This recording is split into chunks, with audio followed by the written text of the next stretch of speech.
Good morning বন্ধুরা, চলে এসেছি আমার আজকের ডেলি ব্লগ নিয়ে।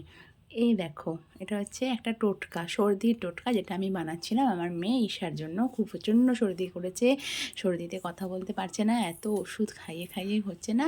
তো আমার মাসি আমাকে এটা বলল যে কমলালেবুর মধ্যে ঠিক এইভাবেই এইভাবেই কমলালেবুটা গ্যাসে বসিয়ে তার মধ্যে তোমার ব্ল্যাক পেপার আর মধু, নুন, হলুদ দিয়ে তারপর রসটা বার করে ওকে খাওয়াতে।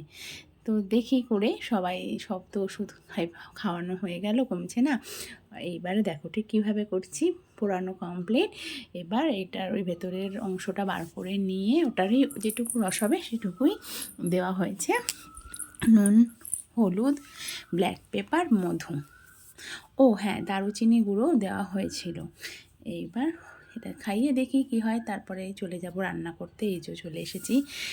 কুমড়ো শাক এনেছিল তোমাদের দাদাভাই। এই দেখো বড়ি ভাজা হয়ে গেছে, কুমড়ো শাক এবার করতে আরম্ভ করব। রবিবারের রান্না এই যে হয়েও গেছে কুমড়ো শাক।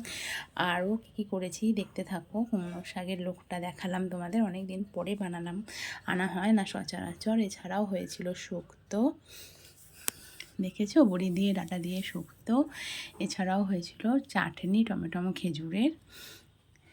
এছাড়া মাংস তো আছেই, রবিবার যেহেতু, আর মাছ করি না রবিবার দিনটা, মাংসই করি। মাটন হয়েছিল, এই যে করছি দেখো। তারপরে এই যে কষাচ্ছি, ঠিক যেভাবে তোমরা করো ওইভাবেই করলাম। এই দেখো এর ফাইনাল লুকটা দেখো। এবার দুপুর হয়ে গেছে, স্যালাড রেডি হয়ে গেল, খাওয়া দাওয়াও করা হয়ে যাবে।